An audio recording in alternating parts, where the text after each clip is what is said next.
Take a look at your life and slow down. From me to you, slow it down, slow down. And look how life is passing. Take a look at your life and slow down. From me to you, slow it down, slow down. And look how life is passing. Take a look at your life and slow down.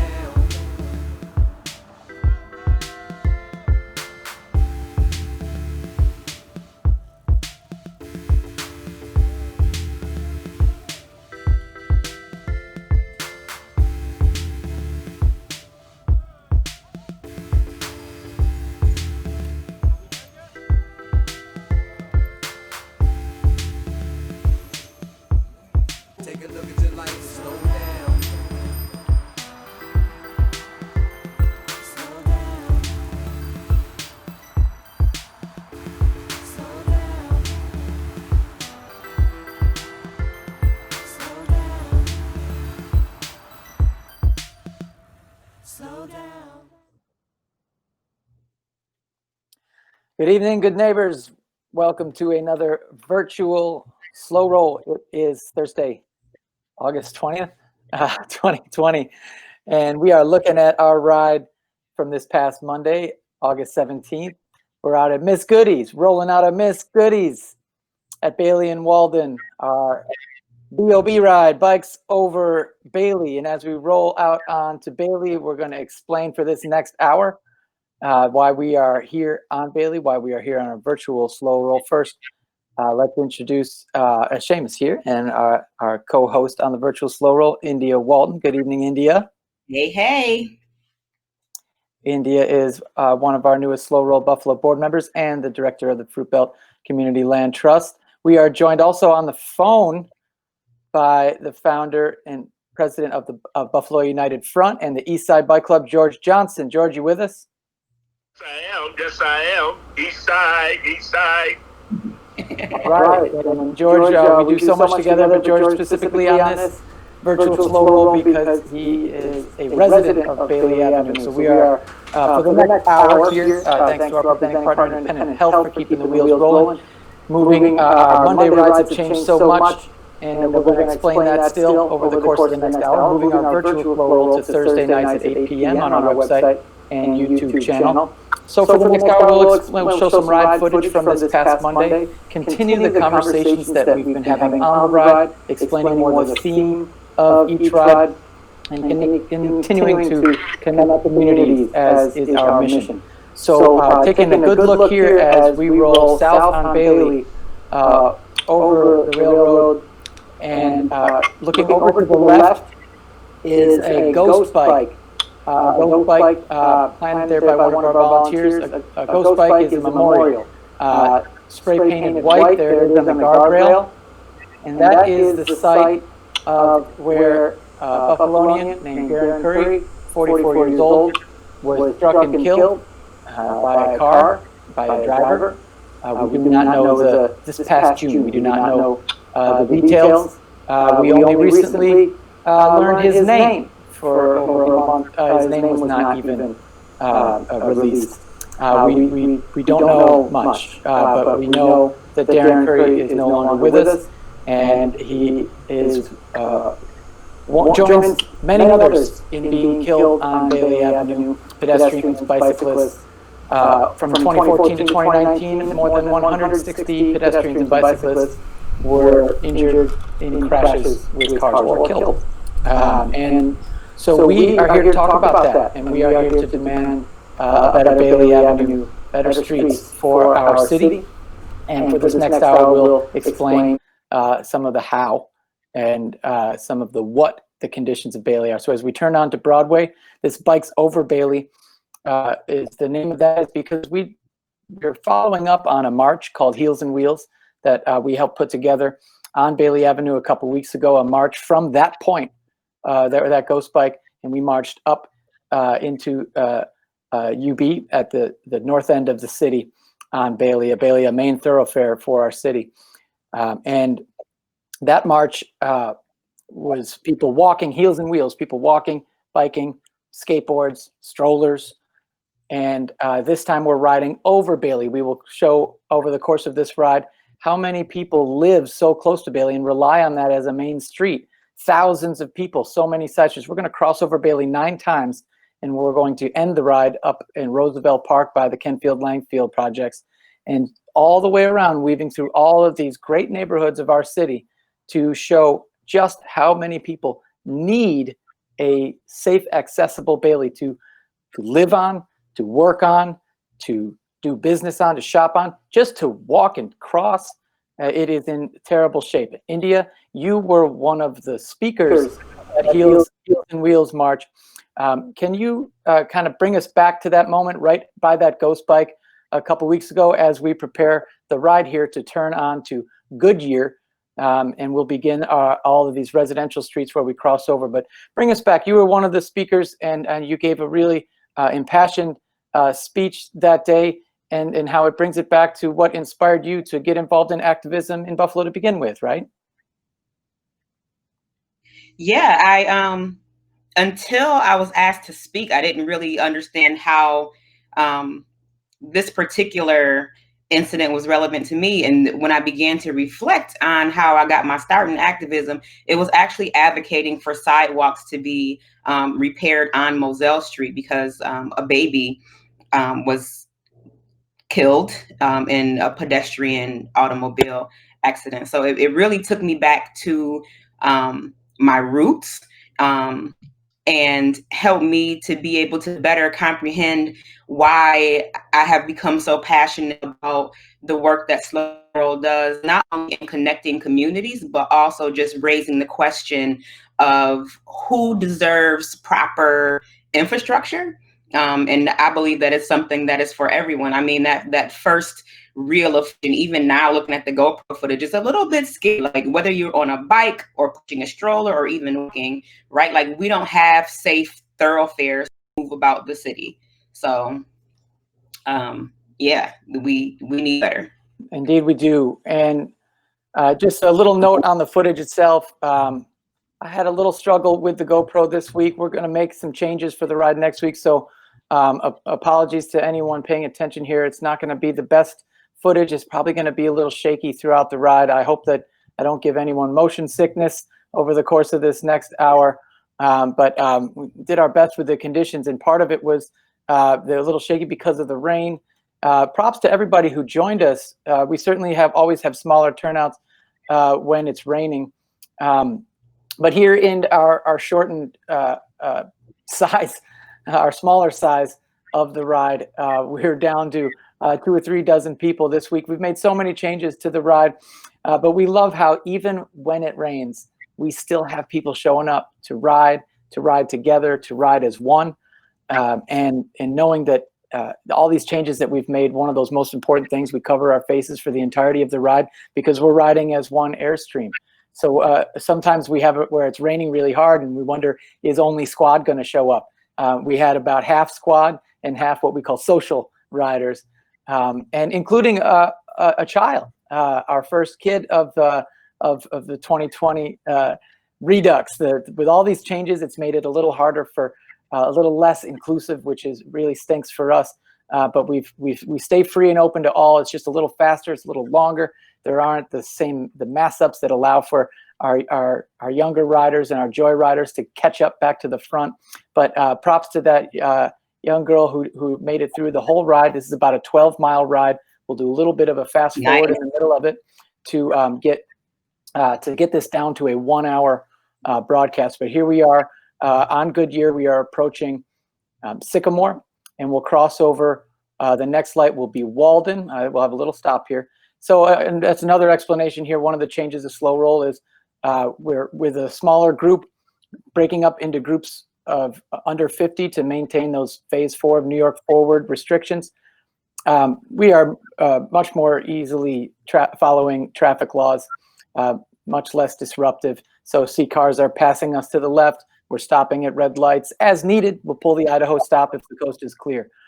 So when we get going, we'll go up on Walden, and I'll encourage everyone, one of my favorite houses in the city. So stay with me here because check this out on the left. We're coming up to Walden. And so Walden, for the record, you see the state of Goodyear here. Walden is in terrible shape. it is a wreck. And I don't know what the plans are. We said last week our What's the 311 ride, we encourage people to call 311. We give props to the DPW for fixing up all the glass in the street before we rode here. Call the city to make these changes. We're going to talk a lot about this over the course of this broadcast and continuing. But over on the left, I think I turn around a little bit after this turquoise house with a wraparound porch. Look at that beautiful house. I just love it. Goodyear in Walden. I would have never probably seen it if not for slow roll and riding around all the streets of our city. Back to the point here, continuing north on Goodyear, we'll take Goodyear to Genesee, and we will again cross over Bailey a couple times through Genesee. There's going to be a little bit of a fast forward at that point because of some technical difficulties. But let's get back to this state of Bailey. Let's bring George in here. George Johnson, again, Buffalo United Front, East Side Bike Club. He's founder. Such a force in our city and on slow roll. George, you are a resident of Bailey. Can you just kind of bring us to what is life like as a resident of Bailey Avenue in terms of the state of the street and the safety of it? Well, sometimes it seems like the state of the street is like hell in a sense. It depends on what time of day that you're on the strip. It's very unsafe during certain times of the day, especially right there at Delavan and Bailey. It's almost like a freeway because it seems like it gets wider, and it's almost like a 4-lane highway. The speed with the traffic that goes up and down that area between that and also the fact that there's no striping to indicate crosswalks, things of this nature. So it becomes really kind of dangerous. I've actually seen several accidents, not necessarily with the pedestrians and the bikes. Also seen there was a big accident right there on the corner of Bailey and Delaware with a bus and a car. So it's very unsafe. And just riding in that area, I don't even think that I have not noticed any speed limit sign. I haven't noticed any kind of enforcement, especially that particular light on the corner is always somebody that runs that light. And I sit sometimes just sitting on the porch, and I see a lot of different things happening that shouldn't be. As a matter of fact, it seems to me that these guys that's driving these, what is it, the Rango car? I think it's something that the police department drives also, the newer. They seem that they have their speeding contest from Delavan all the way up towards, of course, they did put a new light at Girard, but that was a long strip all the way to the police station where they didn't have a light at all, but they just recently, not too long, put a light there. But that kind of slowed traffic down, but it's still fast. So it's very dangerous. It's very dangerous, especially trying to cross that crosswalk. As a matter of fact, you have the Girard place, which is right there on that corner. You have a mosque that's on the corner. You have the Buffalo Promise School, which is, there's a lot of kids right in that immediate area, and it's very dangerous, especially for them to try to cross the street, coming from one side to the next. You have the funeral home that's there. When they have a funeral in that area, it's terrible. So I don't know what's necessary, but I know they can begin to do some things with that strip by at least posting some speed limit signs. And I have some other things that I would like to say, but I just got to find out how much time do I have to say it in. Well, George, we have plenty of time to get it in, and I want to just a little update. We cut ahead a little bit on the ride again to get within the 1 hour time frame here of our virtual slow roll. So we're heading westbound on Genesee. At this point, we've crossed over Bailey and we're approaching it again. And this is a stretch we just passed by Kearns and Schiller Park, Kearns Avenue Bowling Center. We noticed some street signs missing. And so we're going to give credit where it's due here, that when it comes to, as we're picking up where we left off last week with our What's the 311 ride, what we're saying here is not just these are problems. We're explaining how actually simple it is to voice your concerns. But the harder part is the follow-up.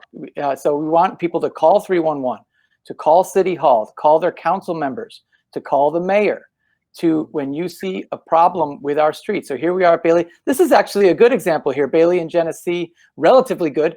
There is a brick crosswalk on all four sides of for people to cross. So compared to the rest of Bailey, this is great, believe it or not. There's still a lot of things that we would love to see. But so we're going to cross over Genesee.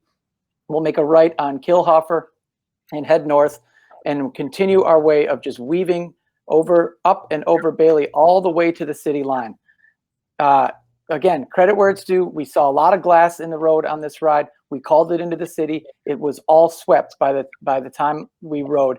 And we especially appreciate that because of all these folks riding the bikes. This is a lot less flat tires that people will have riding their bikes in the streets. And again, it's just like George was saying in the feature that's on our website, slowroadbuffalo.org. There's an interview, get to know George Johnson. How do you make these changes? He says it's the squeaky wheel. So we called these in and they got fixed. Anybody can call it in. If you don't like the results, you keep calling. You call 311, you call your council member, you call the mayor, you call the Department of Public Works.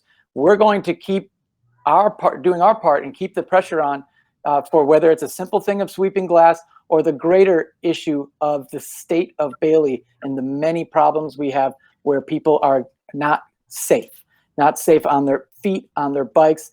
Just the kids, I just think about kids. We see so many kids along our rides, not as many on this ride because of it's raining. So not many people are outside. But George, so when I know that so much of your work is looking after children. When you're talking about just a simple thing, here's our right turn on Kilhofer. Simple thing of street signs, speed limit signs to encourage people to follow that safe speed where we know that that 30 miles an hour is not a coincidental speed. Studies show that from 30 miles an hour up when a car is going, you are much more likely to be injured and killed in a collision with a car if the speed is 30 or above. So George's talking about street signs to maintain that, which we know is a problem in the city, that people are flying around a lot of streets, especially Bailey when there's no striping, as you mentioned, George. What else would you like to see on Bailey Avenue? Well, I would love to see some type of enforcement when it comes to especially the speed, things of this nature, because I truly believe that if the police department just did a little more enforcement in terms of enforcing the speed limit on the strip, a few people getting those tickets, especially when it comes to speeding and also running those red lights, that probably would slow a lot of the traffic down. And it's imperative that they know and understand there is a lot of kids, especially on that corner of Delavan and Bailey, that utilizes those three buildings that I spoke of earlier. The thing that I know, and I just want to reflect back on when we had the accident on the 198 and the kid that got killed over there. They immediately put up signs all through that whole fairway. I know this is a different area, but I mean, do we matter on Bailey where, there's a number of different things that has happened? It seems to me that they can set some priorities when it comes to different things that transpire. I think and truly believe that when we go to the squeaky wheel, I think that if all of us just continue to call 311, call our councilmen, call our people and complain and to do those different things, and then we may be able to get some movement in the areas of some things, because we see and we know what happens on these different strips, and they have to begin to at least listen to the people. We are taxpayers ourselves. Why should we not get the same services that they have in other parts of the city? And that's all I'm saying. I'll give just a little note here, and I want to get back to that. That's right. Where you were talking about. Go ahead, India. Yes, please. I was just saying that Buffalo is small enough and our elected officials are very accessible to us. It's not like you have to go far to find them, right? So like if you have 3 people call 311 about the same issue, or you have 3 or 4 people call a council person about the same issue, something will be done. Like 5 people in Buffalo is a critical mass when it comes to being the squeaky wheel. So, I don't want folks to feel like we are powerless. I know that there have been increased protests and rallies, but like in addition to that, there are procedures and processes that are already in place that we are underutilizing to get something done.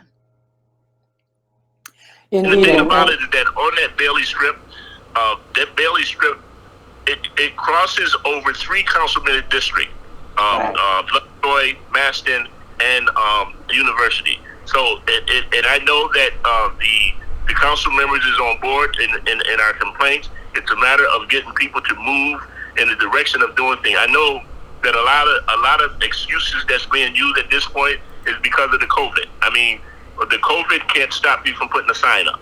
You know what I'm saying? The COVID to me should not be able to stop you from doing enforcement in the Strip. So there's some things that still can be done. I understand where we are at this point, but we have to know and understand what really matters to the city. Do it matter about the people and the people's safety pertaining to what's going on at this time? I know we're in a stressful situation at this point, but still, we still have to pay our taxes. We still have to pay for our users fee. We still have to pay for a lot of different things that we utilize in the city. So we still should be able to get some of the services that's necessary, especially to help make our city and to make different areas safe. And a note about that, George, is first of all, I do want to say another props to DPW that, again, credit where it's due. This is what we're seeing along the side of the road. It's about to be bulk trash pickup day. And so one thing, when we were communicating with DPW, said, oh, no, why are you riding over there with all the bulk trash? We haven't picked it up yet. Can't you wait? Well, no, we ride all over the city. We're just going to give the proper context here. That's why those curbs look the way they do. That's about to get picked up. We're making a left turn from Kearns onto Texas. There is no street sign at this intersection. The street sign is missing for some reason at Kearns in Texas. We had reported it to DPW on the Wednesday before we rode here on Monday. As of Monday, it was still not replaced. There is a history of DPW fixing these within a few days' time when we report them for slow roll. Again, squeaky wheel. We've got reports for our next ride coming up on Monday of 3 street signs missing. And our volunteers, Karen Huffman, another board member, it just put out an email encouraging all of our 100 volunteers to call that in, because it is the squeaky wheel. Now, maybe it won't get fixed by Monday. Maybe it will if 100 people call. So Kearns in Texas street sign is missing. I want to make it just another on George's point here about, yes, we are in a pandemic. We are in a crisis on many levels. And one of the approaching crises, if we're not in it already, is a budget shortfall for our city for many reasons. But while there are many reasons for that, and it is so complicated, we are not going to break it down here on the virtual slow roll. But we can pinpoint one part of this situation when it comes to Bailey, budget, and city services is before that march on Bailey 2 weeks ago, the Heels on Wheels march, the peaceful march on Bailey that India spoke before we started. George was there as well. The mayor held a press conference, and a reporter asked him, what do you have to say to the people marching on Bailey? And Mayor Brown said, tell them to call their congressional representatives and the president. He said to call President Trump to fix Bailey Avenue. Mayor Brown, that is a completely unacceptable answer. And it's, I mean, yeah, India, I know, like it's laughable. We have to do better. We have to demand better of City Hall. And I know that there is a big budget shortfall existing and coming, but we have to do better with what we have. President Trump is not going to fix Bailey Avenue. I don't even know how that became an acceptable answer. Do y'all have any thoughts on that you want to share publicly?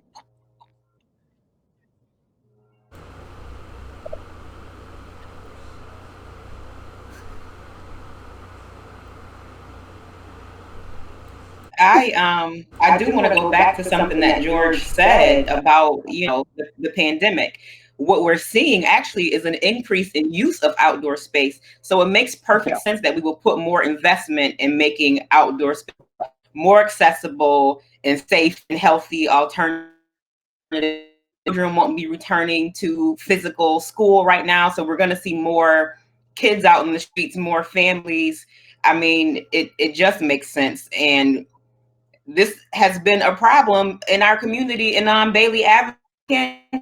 Remember, someone just posted on Facebook, like, Bailey Avenue was the Wild West. Like, there's no rules. You just do whatever you want. And like, it's an unspoken truth that the community has known about for decades. So it's lost on me, like, why something hasn't been done. Turning lanes, more signals, crosswalks, easy things that if this were any other community, it would have been done already. So I just, why do Black and brown and why do Black and brown communities have to suffer for so long? Why do people have to die before something changes when we know what the solutions are?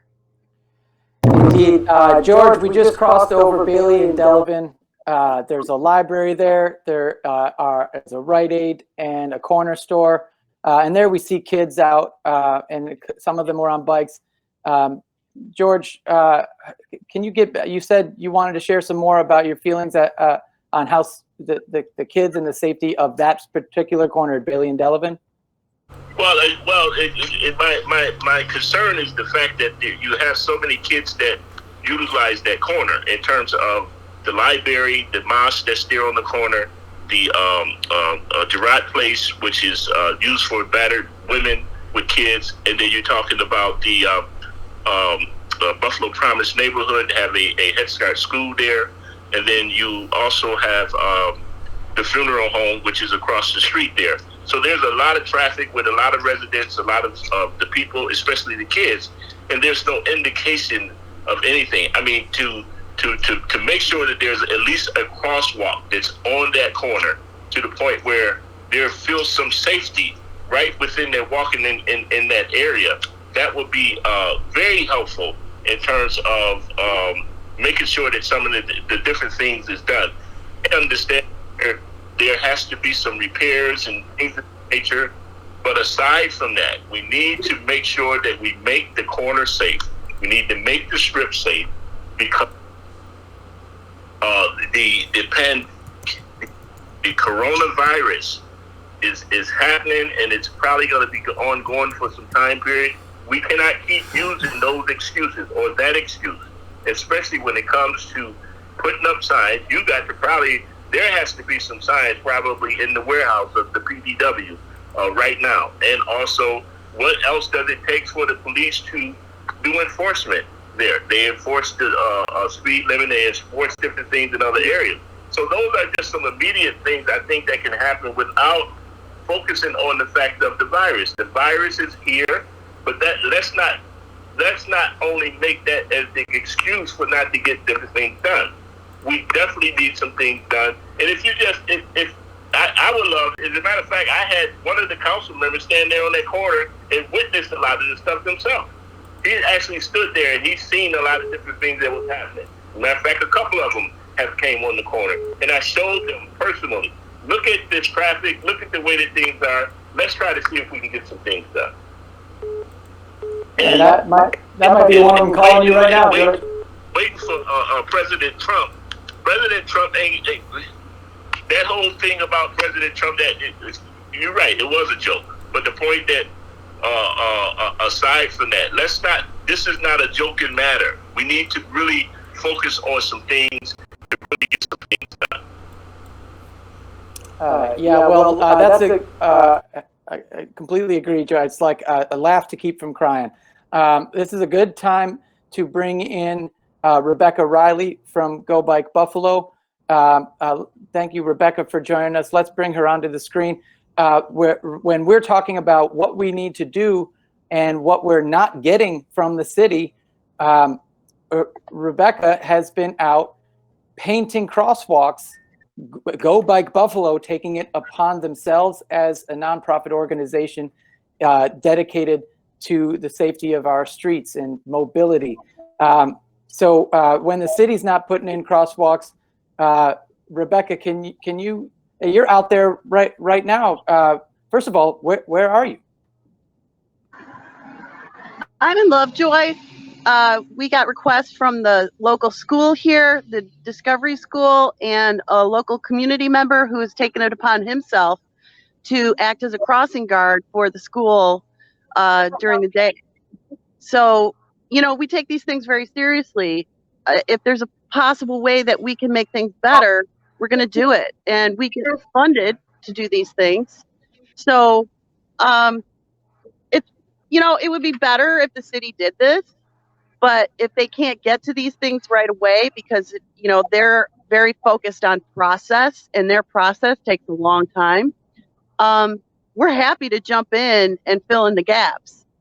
And some of these gaps really needed filling. Like there's a bike lane that we just did on Michigan yesterday.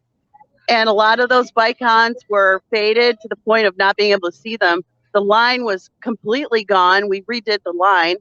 So there are things that need to happen from an outcome perspective. And sometimes when you leapfrog the process and go right to the outcomes, you come up with some really innovative ways of looking at things and moving the ball forward. The whole idea of tactical pop-ups from the beginning was prototyping with community. So communities come to us and they say, it's not happening fast enough. Things are, I'm afraid for my kids. I'm afraid for the neighbor's kids.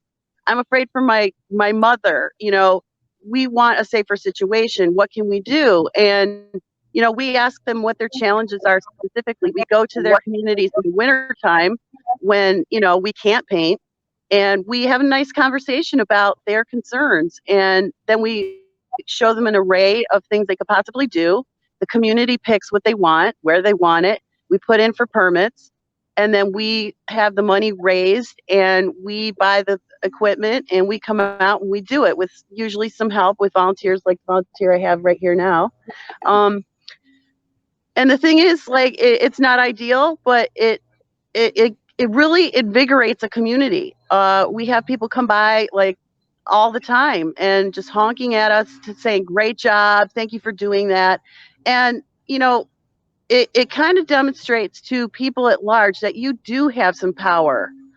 You do have a voice. And, if the city's not listening to you, we're certainly going to listen to you. And we're going to try to get a collective effort, much like the effort on Bailey, to help these politicians who need a critical political mass to make the case, to make changes. I heard from Councilman Wyatt's office a couple days ago about how the protest on Bailey actually helped him advocate for his district. Like he wasn't, making a lot of headway on Bailey, but it helped. I don't know exactly what I asked. I haven't received an email back, but I heard that they made some headway there on Bailey. It may have been to do with the speed limit signs. Also, when you have a mass of people, it's one thing for the advocacy to say, you need XYZ in, whatever area. It's quite another thing when somebody with the lived experience actually is asking for something and has some passion behind it. Because, Bailey is not my neighborhood. I care very much about it because George and I have the Earn a Bike Clinic with the Eastside Bike Club. And I'm concerned those children and those families that leave with bikes from that clinic are going right out onto Bailey. And I am genuinely afraid for them. You spend time with people, you bond, and you develop a certain amount of affection and care. And, so that's why, I'd be concerned about people getting run over no matter where they are. But in particular on Bailey, I have a really deep concern. I think that a lot of people, they don't view other neighborhoods as important as their own neighborhood, but we're the city of good neighbors. So wouldn't that necessarily translate into, as the city of good neighbors, North Buffalo should care about Bailey? There's a clear inequity in where money is getting spent. And I see fresh crosswalks on Delaware last summer. The whole time we were asking for the DPW to just put a yellow line down Bailey. And I'm wondering, well, you have the money, you have the time. to stripe these new crosswalks on Delaware Ave, but you don't have that time or money just to put down an existing yellow line. I mean, you don't need a study for that. You just need the political will. So we're still going at it with that. I think we're on the 7th project. We should finish this tomorrow, and we've got a lot more coming up. People, like I said, they call us from the community. They said, we heard about you, we saw you, I saw you last year, you gave me a card last year. And we try to follow up, and we try to do things for communities that are having a little bit of trouble. And, you know, we had a really significant positive thing happen. We were getting a little bit of pushback about permits to do these tactical pop-ups with no real explanation as to why they were delayed. And so we turned to the community, people that we have done work for in the past and people that we were planning on doing work with. And we said, hey, you know, we could use your help. Can you call your councilman? Could you email your council member and ask them, you know, what's going on with this project? Can you help them get the permits to get this done? And it worked. It worked. So I believe that we all, as, you know, neighbors and in the city of good neighbors, we need to look out for each other. When the call is when somebody makes the call, for you to stand up and do a 311 call, even if it's not your own neighborhood, do it. Help out that neighborhood. I like to think of crosswalk painting as my way of giving a neighborhood a hug, because some of these neighborhoods have been struggling a long time. They feel neglected. I mean, I hear from folks, they walk up to us and they ask us what we're doing. They ask us why we're doing it. And, you know, it's incredibly encouraging to know that people care and they appreciate that we're here. I'd like to see more of this on a more regular basis. I mean, I'd be so willing to start this off as a splinter group of Go Bike and Go Do Bailey as an actual company, like, you know, restripe Bailey on the cheap. There's a project that just got done in Lancaster on Center Road, and it cost $250,000 to do. And it's probably something that would have cost us like 10 grand just because we're doing it with the bicycle. I don't know if you can see this trailer here, but we show up. We've got the striper and the cones and everything, and we just show up. We put it down. We leave. I was watching one year. I think it was 2017, maybe it was 18, and they were redoing the S curves on Delaware, the bike lane on Delaware. And there was just one part they were doing. It was like the entrance ramp onto this Cajaquada. And I went by there with this trailer on my way to Old First Ward, spent the day doing crosswalks. I did like 8 crosswalks and then came back. And by the time I came back, they hadn't even finished that one tiny part right in front of the ramp. I couldn't believe it. There were like 6 or 8 guys just standing around talking to each other, not doing anything. And I'm thinking, wow, these guys are making like $50 an hour and they're standing around not doing anything. We show up, we get it done, and we're gone. I mean, just that is a cost saving. So, you know, people talk about there's a budget shortfall, there's more pain ahead. Well, all the more reason to have options, because when people cannot afford their cars anymore, because it costs about $8,000 to maintain a car throughout the year, or it costs, I don't know how much it costs, a couple thousand to ride the bus a year. It would be nice to have a bicycle, you know, and be safe to ride that bicycle. And frankly, the cities that recovered from the 2008 Great Recession, the ones that recovered the quickest, were the ones with bike infrastructure. So it behooves the city of Buffalo to do something substantial, especially in an area of town that's the hardest hit by COVID, that has the lowest rates of car ownership. It stands to reason, if you want Buffalo as a whole to resurface from this terrible time that we're all going through, you got to give people options. You got to protect them so they can get around, you know, to get to work. One of the primary economic factors of economic growth in cities is the mobility of your workforce. If your workforce can't get around, your city is going to suffer as a whole. So it's a major player in not just the dynamism of economies, but also of the stability and resilience of economies. So not doing like crosswalks, a center line, bike lanes, especially in the places that are really behind because they've seen divestment and infrastructure over decades. It behooves you, if you really are serious about Buffalo maintaining its renaissance, I'd start there. I mean, if I was mayor, that's the first place I'd start. There's a lot of places they're taken care of. They've got their crosswalks. They've got their bike lanes. Let's go where they don't have them. Well, amen. And here is our 9th crossing of Bailey. This is we're at Windspear, so we're really about to the northern line of the city. That's LeBrun is the 5th point of this intersection. Immediately to the right, that heads into Amherst.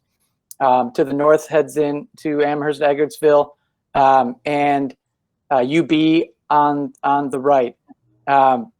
So we are going to continue on Windspear. We'll turn left on Comstock.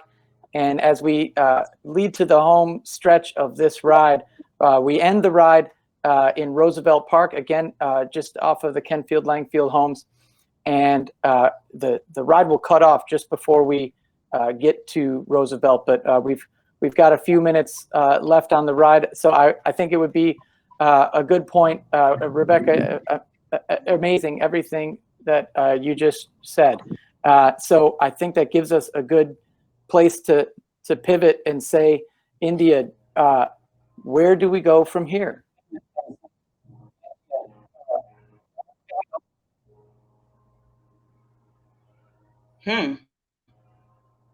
That's a good question. I do think that Go Bike is very special. But I don't want us to forget that there's a social contract with our local municipality that mandates them to maintain infrastructure that protects its citizens. So while the work that Go Bike does is very necessary and a benevolent effort, we also need our elected to step up and make sure that our streets are just taken better care of. So I think that the next thing the last 2 weeks, right? Call and complain. Keep calling. Keep emailing. Tell your mom to call. Tell your friends to call and email and complain or write a letter or whatever it is that you do best. And for those who are out in the streets, stay out in the streets. We've heard from many city officials that what protests are doing, what marches are doing, is providing the cover in order to get things done. If we don't continue to express outrage, then things will have a tendency to go cold. So I think that we keep the pressure on, keep the feet to their fire, and we be the squeaky wheel, so that we start to get more grease. That's right, and that again, encourage everyone to go and read where George Johnson references that. George had to go. He's been on the phone with City Hall right up until the point that we got him on the call with us here. And when I heard his phone ringing, I imagine it's someone calling back. He's talking with the council members. He's talking with the Department of Public Works. And as a resident of Bailey, he is making those demands for the street that he lives on. But George has a long track record and an established reputation in City Hall for advocating for neighborhoods throughout the city. And we will be continuing to work with George as we do weekly, but even with the theme of next week's ride, which we'll announce shortly here as we get to the end point, all the way over to the river on the west side. So we are almost to the eastern edge of the city here. We went right to that eastern edge in the Judges Row neighborhood, amazing history there. And with George, we go all the way to the river's edge on the west side on the Canadian border. So it is important to advocate for yourself and your neighborhood, your street. But we are here to show the whole city and to show how we can work together across the city. And so we're happy to leave a little bit of goodness behind here on these rides where we've called over this 12-mile stretch. We've called in a lot of issues with the streets that the city has fixed. And when we're gone at the end of this ride, so too is that glass. And hopefully those street signs will be replaced. Sometimes we've called in missing stop signs. the city recently paid a $368,000 settlement over a missing stop sign and the fallout that came from that. So if we can call 311, if we can call City Hall, our council member, our mayor, our DPW, when we see something like a stop sign missing, the sooner they fix it, the less injuries there will be, the less if somebody has a crash and, God forbid, gets hurt or killed. Even beyond that, $368,000. It wasn't someone was killed. It was an injury that happened out because the city did not provide the basic infrastructure of a stop sign. So we can do our part to make it better for ourselves, but also for everyone in the city, because in a city of 250 or so thousand people, that cost us all at least $1 that missing stop sign was out. It affects all of us. So we crossed over Bailey again, and we are on Minnesota, and we're going to turn right on Orleans and work our way over this neighborhood. We love riding this neighborhood. This is again the northern part of Bailey. Every block has a block club and a nice sign welcoming you to that street and a motto. This guy, we said he was riding on the wrong side of the street. He knew he had a long day. He was covered in paint. We've had people jump into the ride too. We love when that happens. Again, it's a small ride here because of the rain, but we want slow roll. It's still free and open to all. We encourage people when we see them along the way to jump in. Rebecca, did you? I see Marley in the background. I want to give while we're kind of winding down this ride, just reflecting on how we work together on that Heels and Wheels action that you're saying that council members are saying that they responded to, that they heard more from their constituents because of that March on Bailey. Can you just, India, you referenced more people out in the streets. Can we just reflect a little bit in the short time that we have left on how that came together and who came together for that Heels and Wheels March? And again, where do we go from here? I would like to say that it was just kind of a genesis of a couple of people having a conversation. And I was talking about infrastructural racism, for the lack of a better term, in the way I see it. And that hit a nerve. And Mae Brown, actually with the Western New York Liberation Collective, got it together. I knew some cyclists of color who I thought would really be great speakers. And Marley is a new hire at Go Bike, and she was very eloquent. We're really happy to have her speak. But it affected other people that came and maybe didn't say anything. And there's a public health aspect that I would just like Sophie, one of my volunteers, to just give you a couple of words about public health. She's studying it at UB. Hello, everyone. So I'm a master's of public health student right now, and I'm doing my internship with Go Bike.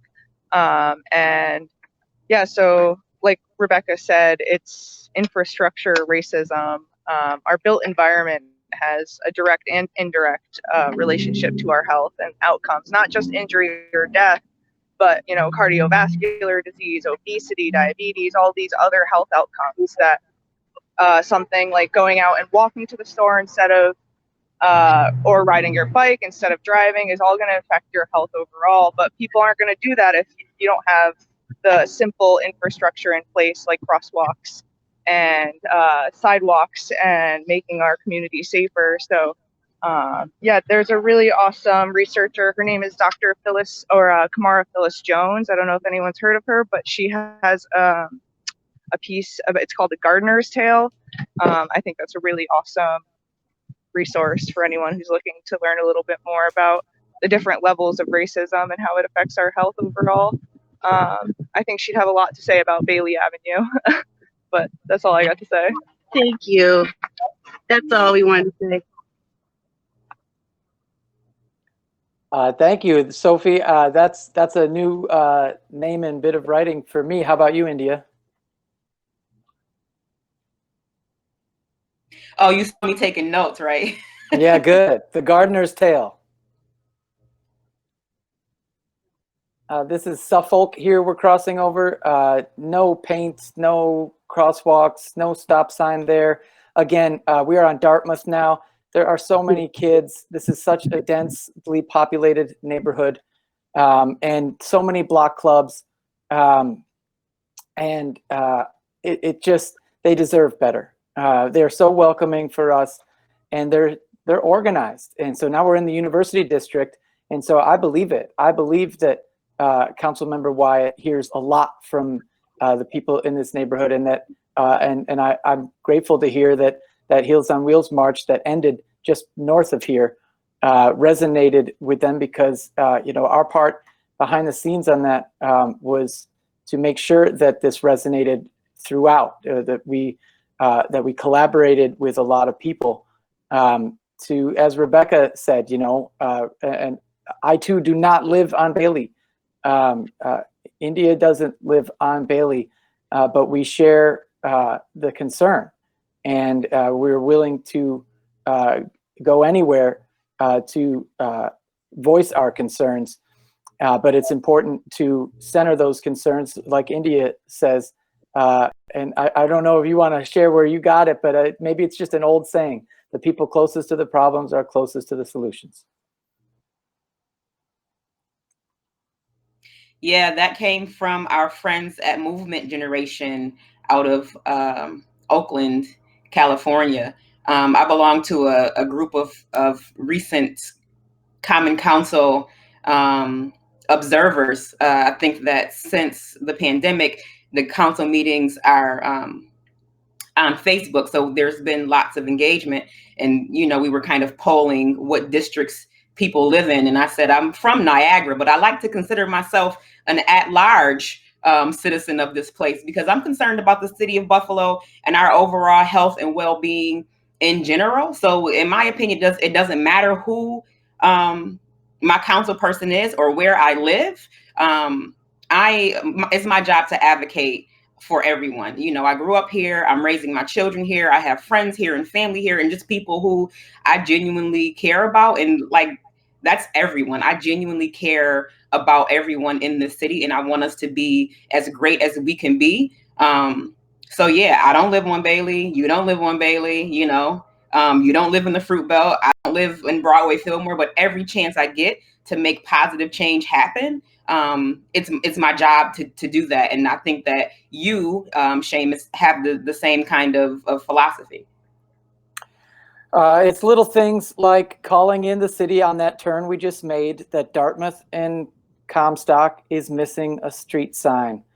It's simple things, and it's talking to the residents around there and learning about what, so we start a conversation saying, hey, did you know that you can call 311 to get that sign replaced? Or how long has this sign been out? I think we can speak as Slow Roll to not always being so great about that. We had a lot to learn about just, when you go into any part of the city and say, how can we help, or we have some ideas. Well, it's important to, again, center the people in wherever you are. Is find out what their needs are before you come in and try to say what they need. But there is one simple thing you can do that anyone can do, is if you see these things like a missing street sign, you don't need to ask the people on the corner if they need that street sign replaced. They need a street sign on their corner.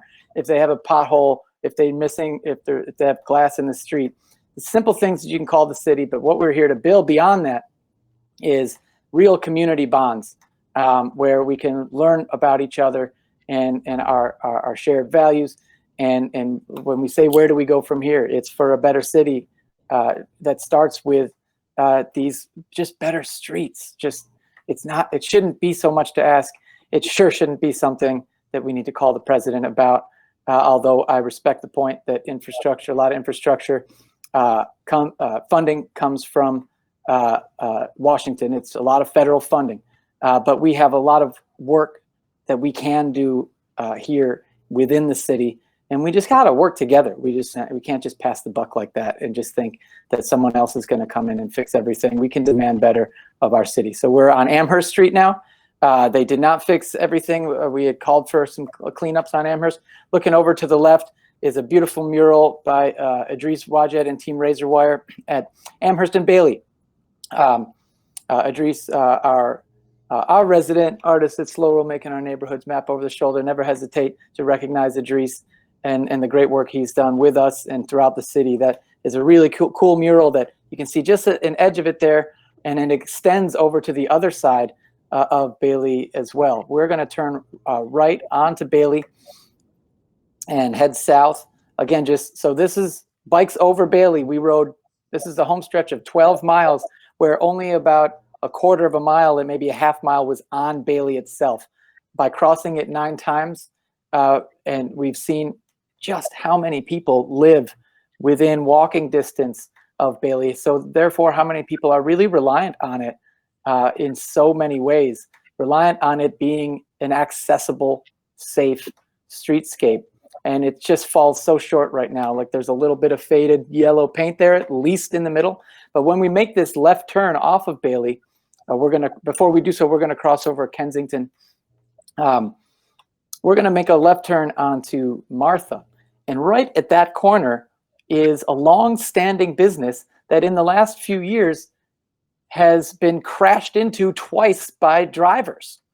And I don't know all the circumstances of this, but we know that there's not enough paint striping, and there's not enough signage about speed. You know, like we talk about this like there's this again, an almost laughable, but really not epidemic in the city of drivers crashing into buildings. It seems excessive in our area compared to what we hear in other places. That has a lot to do with the design of our streets. Maybe I've lost India, but if so, it's only for the home stretch here. So we can maybe laugh about that a little if nobody gets hurt. But in this case here, coming up where this left turn is this is a business that's had to close. It's had cars crash into it twice in recent years. And it's just unacceptable. It's not just, we can't just say, oh, ho hum, drivers are crazy. This is something we can all demand better, but work together to demand that our city does better to prevent these things from happening. So again, southbound Bailey, Homestead, India, you're back. Great. Let's get ready to, first of all, just some, I just want to button that up by, if we haven't said it enough here, before we announce the next ride here. India, do you have any just closing thoughts on our theme here of Bikes Over Bailey, picking up on last week's 311 ride?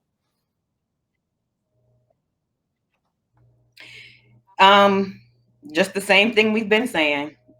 Keep the heat on, keep the pressure on, call, complain, until we see something get done. And even after something gets done on Bailey, call and complain about the next neighborhood that needs it. Sure, and remember, like, you know, complaining gets a bad rap. There's that left turn, that business, Buffalo Paint. So the footage is gonna cut out here just as we turn onto Martha, just before we get to Roosevelt Park at the end. 311 used to be called like the city complaint line, the mayor's complaint line or something like that. You know, some folks say like, oh, y'all are just complaining. Well, we're complaining toward a solution. We're addressing a problem. A complaint is addressing a problem. It's the first step, right? And so when we were part of that march on Bailey, we didn't just march and then go on to whatever we felt like doing next. We're going to stay on this issue, and we're going to do it out of respect for and love for the people like George Johnson who live on Bailey, and all these thousands of people whose houses we've gone past who rely on Bailey. We're not done with this issue. We are, as we enjoy doing, going to move to a different part of the city for our next ride and have a new route and a new theme. We're going to keep calling 311 along that route, as we've already done, because we've already rode the next Monday's route and found more missing street signs and more glass in the road and more rough road, potholes that can be fixed, and things that some of us have seen for a while but just haven't taken the time to call into the city yet. And it's apparent when we see things like that. The city, we can't rely on them to fix it themselves. We're going to have to be squeaky wheels. So as we, Tony rode up ahead to Roosevelt Park for the end. There's a reset there. Thanks, Miss Goodies right there at Bailey and Walden for hosting us. Selena Hunley, we love you. We came on an off day. We usually would have had the after party there with that great food, and Libby's Lemonade would have been there, part of the family over at Miss Goodies. But alas, part of our new system here in Slow Roll 2020, the Redux is one of those 8 changes that we're seeing up on the screen, is that there's no after party, just congregating less contact and ending in a different location than where we began. But thanks everybody for riding, including that young girl about 10 or 12 years old who rode 12 miles around the city with us, only stopping for red lights and stop signs. That was a great ride. We're so grateful for so many people still taking part, covering their faces for the entirety of the ride, and still being comfortable riding with us around the city without the mechanical support, without the police motorcade. We didn't have it when we started. We never thought we needed it. We accepted it as part of growth to get a ride up to where we've been as big as 2,500 people. Now we're down, splitting into groups of 50 or less. We do not need that police motorcade. And thanks to the folks in the City Special Events Office, City Hall Special Events, for working with us, understanding that, because we've had a precedent for that before. So moving on, next Monday, we are going over starting again a little bit on the east side, but we're going to ride over to the west side with our friends at Buffalo Niagara Waterkeeper for our 2nd annual Waterkeeper ride. Buffalo Niagara Waterkeeper has been around for a quarter of a century and more, protecting and promoting our waterways. And we have a route planned that will highlight 3 of our local waterways. And it may confuse some folks to look at that and say 612 Northland being the start of a ride about our waterways. But what we will detail at the start of the ride is that area of the city on the east side, Northland, over into the Fruit Belt and the Beltline and Florida Street, that is where the Scajaquada Creek was buried. The Scajaquada Creek used to flow through those neighborhoods, but it was buried. It was buried under the highway. It was buried under industrial areas. We are going to show at the beginning where that creek was buried. Thanks to the folks over at Northland Workforce Training Center for welcoming us to the start of the ride. So Northland 612 is where the Albright Knox Northland temporary headquarters is. We will start there Monday, August 24th, 6:30 p.m. start, and we will ride a 12-mile route that will include the Buffalo River and the Niagara River. And we will spend the next week focusing, as we did last year, entirely on the work of Buffalo Niagara Waterkeeper. Indio, how familiar are you? I know you live pretty close to the river. Have you worked with Waterkeeper before? I have not worked with the Waterkeeper directly, but this is going to be an interesting ride. I can't. Did you see the look of surprise on my face when you said that the Scajaquada Creek used to flow through the east side? That's something I didn't know, and that's why I like hanging with you, because you're such a wealth of knowledge. So yeah, it's going to be a great time. I can't wait for this one. Well, I didn't know. Thank you for that. I didn't know some of this myself until we started Slow Roll. And one of the things that we just learned last year that we're going to show some photos of over the course of the next week is the corner of Florida and Jefferson in Hamlin Park is where there was a culvert for the creek, and there's a little park now, and the overpass at Northland over the Kensington Expressway, it traces right along the creek where Northland and Florida are. And the folks at Preservation Studios at Florida and Jefferson have some old photos of what it used to look like. So we'll be showing those. Wow. And we'll be tracing that path. And then with our friends at Waterkeeper, we will show the work that they've done. We'll ride down to the Buffalo River. One of the things that they want to focus on is the accessibility to the water from the east side. This is something that they are really intent on promoting. Is making East Side residents know how accessible the water is, how to get to it, and what the amenities are when you get there, including the fact that the Underground Railroad ends at Broderick Park on the Niagara River. And so George Johnson has done a ton of work over there between Buffalo United Front, Family Fishing Day, and continued Saturday cleanups there with the Friends of Broderick Park. We're going to talk about all these things over the course of the next week while promoting that overall mission of Buffalo Niagara Waterkeeper to promote and protect our waterways. It's going to be a fun week with them. And we'll learn a little bit more about all the work happening on Northland too. So go to slowrollbuffalo.org and get more information where that ride is now announced. And tune in next week here. We'll ride Monday, August 24th, 6:30 p.m.